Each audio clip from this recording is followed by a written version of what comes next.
2024 की सबसे बड़ी लड़ाई जीतने के लिए हर दल ने तैयारी कर ली है। जहां बीजेपी ने सभी 7 सीटों पर उम्मीदवार उतार दिए हैं, वहीं आप ने 4 सीटों पर प्रत्याशियों का ऐलान कर दिया है, लेकिन अब तक कांग्रेस ने 3 प्रत्याशी नहीं उतारे हैं। दिल्ली में आप और कांग्रेस के बीच गठबंधन हुआ है। बता दें कि लोकसभा चुनाव के लिए बुधवार बीजेपी की ओर से उम्मीदवारों की दूसरी लिस्ट जारी हुई। इस लिस्ट में दिल्ली की बची हुई 2 सीटों के लिए भी उम्मीदवारों के नाम का ऐलान किया गया। बीजेपी ने पूर्वी दिल्ली से गौतम गंभीर की जगह हर्ष मल्होत्रा और उत्तर पश्चिम दिल्ली से हंसराज हंस की जगह योगेंद्र चंदौलिया को उम्मीदवार बनाया है। बीजेपी ने दिल्ली की सभी 7 सीटों पर उम्मीदवारों के नाम का ऐलान कर दिया है, जिसमें पिछली बार के 6 सांसदों का टिकट काट दिया गया है। सिर्फ मनोज तिवारी को दोबारा उत्तर पूर्वी दिल्ली से उम्मीदवार बनाया गया है। टिकट कटने वालों में रमेश बिधूड़ी, गौतम गंभीर, डॉक्टर हर्षवर्धन, प्रवेश वर्मा, मीनाक्षी लेखी, हंसराज हंस शामिल है।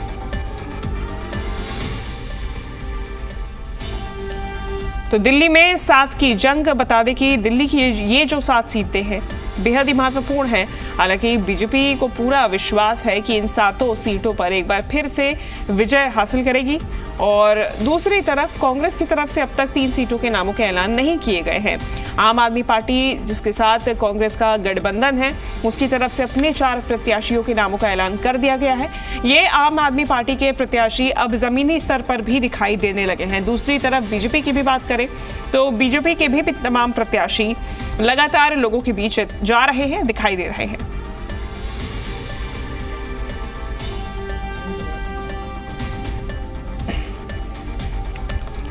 वहीं लोकसभा चुनाव के लिए दिल्ली की सभी सीटों पर बीजेपी ने उम्मीदवार मैदान में उतार दिए हैं। दिल्ली बीजेपी अध्यक्ष वीरेंद्र सचदेवा के मुताबिक बीजेपी के चेहरे नए जरूर हैं, लेकिन सभी ग्राउंड जीरो से जुड़े हुए हैं। सचदेवा ने इंडिया गठबंधन को लेकर आप और कांग्रेस पर निशाना भी साधा है। जरूर है, लेकिन अनुभव सबको बहुत पुराना है।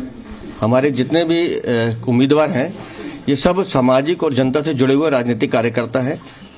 कई वर्षों से लगातार पार्टी के लिए काम कर रहे हैं और पार्टी ने उनके अनुभव को, उनकी क्षमता को देखते उन्हें उम्मीदवार बनाया। और निस्संदेह हमारे 7 उम्मीदवार बहुत सक्षम हैं, सुयोग्य हैं और हम 7 सीटें जीतकर माननीय मोदी जी को तीसरी बार प्रधानमंत्री बनाएंगे। पिछली बार हम लोगों को दिल्ली में 56.86% वोट मिले थे। जनता का जो प्यार और आशीर्वाद हमको मिल रहा है माननीय मोदी जी के नेतृत्व में, जिस तरह से देश काम कर रहा है, मुझे लगता है इस बार 60% से ज्यादा मत भारतीय जनता पार्टी दिल्ली में लेगी। इंडिया अलायंस कहाँ है जी? इंडिया अलायंस कहाँ है बताइए? अरविंद केजरीवाल अपनी गाथा गा रहे हैं, कांग्रेस अपने झगड़ों से परेशान है, ममता बनर्जी अपना राग लाप रही हैं और दिल्ली में भी दोनों दल मिल गए लेकिन दिल नहीं मिले, कार्यकर्ता भटक रहे हैं। इसलिए भारतीय जनता पार्टी में आम आदमी पार्टी और कांग्रेस के जितने भी लोग हैं ज्वाइनिंग कर रहे हैं, भारी मात्रा में कर रहे हैं। मुझे और मैं कहता हूं अभी तो समय बहुत दूर है दिल्ली के चुनावों का। आने वाले समय में देखिएगा इन दोनों दलों की स्थिति क्या होती है। और चलिए ज्यादा जानकारी लेंगे। जी मीडिया संवाददाता राहुल मिश्रा हमारे साथ दिल्ली से जुड़ गए हैं, साथ ही साथ बलराम पांडे भी हमारे साथ दिल्ली से जुड़ गए हैं। बलराम, सवाल यही है कि अब प्रत्याशियों का ऐलान कर दिया गया है बीजेपी की तरफ से भी। आम आदमी पार्टी ने सबसे पहले अपनी लिस्ट जारी कर दी थी दिल्ली के लिए। तैयारी अब कितनी और ज्यादा जोर शोर से देखी जाएगी, चूंकि बीजेपी के सारे प्रत्याशी भी अब मैदान में?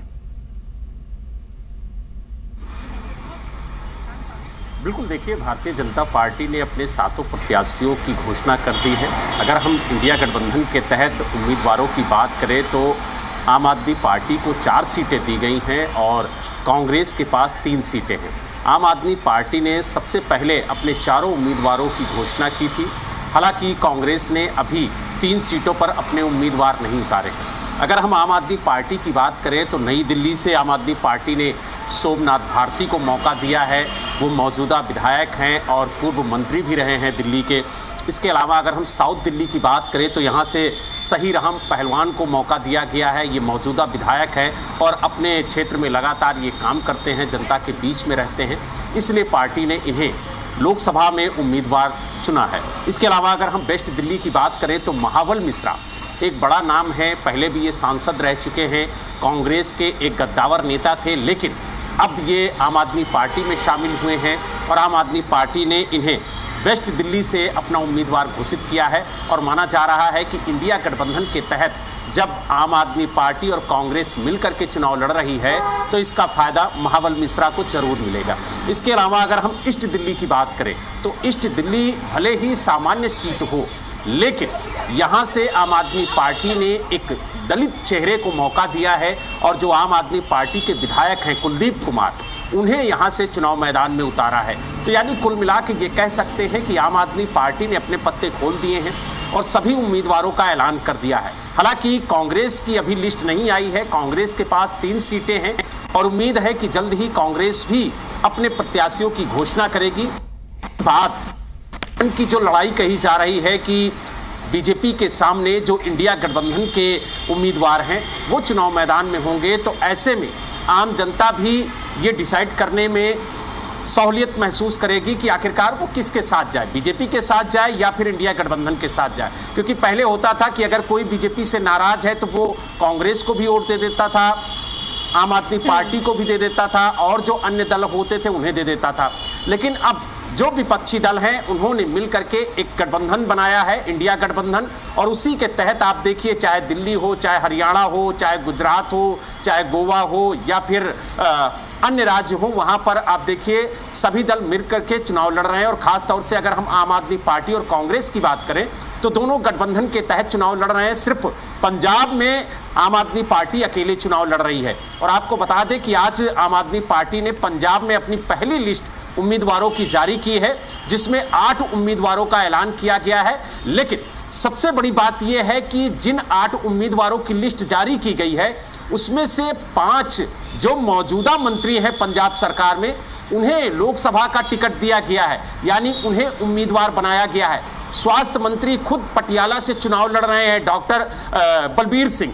तो ऐसे में बड़े बड़े चेहरे आम आदमी पार्टी चुनाव मैदान में उतार रही है और उसे उम्मीद है कि इस बार जरूर वो बेहतर लोकसभा में कर पाएगी। क्योंकि आपने देखा होगा कि लोकसभा में एक भी सांसद आम आदमी पार्टी के पास नहीं था, लेकिन जिस तरीके से रिंकू उपचुनाव में जीत करके पंजाब से लोकसभा पहुंचे, तो उसके बाद जो आम आदमी पार्टी की उम्मीद है वो पंजाब से काफी ज्यादा बढ़ गई।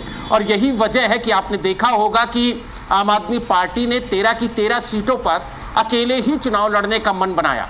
पहली लिस्ट 8 उम्मीदवारों की जारी कर दी है और उम्मीद है कि जल्द ही 5 उम्मीदवार जो बचे हैं उनकी भी लिस्ट जारी होगी। लेकिन जिस तरीके से मंत्रियों को उम्मीदवार बनाया, जिस तरीके से गायक को टिकट दी है, जिस तरीके से उन्होंने देखा कि जलंधर से जो उनके सुशील कुमार रिंकू हैं वो सांसद थे, उन्हें रिपीट किया है, तो एक सोच समझकर एक अच्छी लिस्ट जारी की है। निश्चित रूप से बलराम, एक स्ट्रैटेजी देखी जा रही है, अब चाहे वो दिल्ली हो चाहे पंजाब हो। लौटूंगे आपके पास में।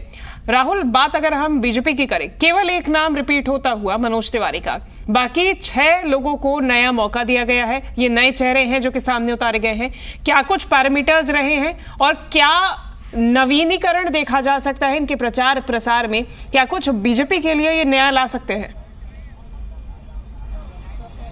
देखिए, क्योंकि स्ट्रेटजी को चेंज किया है यहाँ पर, और बीजेपी की तरफ से देखा जाए 7 लोकसभा सीटों में से 6 में नाम इन्होंने बदला है। और 6 में नाम ऐसे कार्यकर्ताओं का भी या ऐसे लोगों का भी दिया गया है जो जमीन से उठ करके सामने उठ करके आए हैं, और उन लोगों को तरजीह दिया गया है जो कि जमीन पे उनकी पकड़ भी है।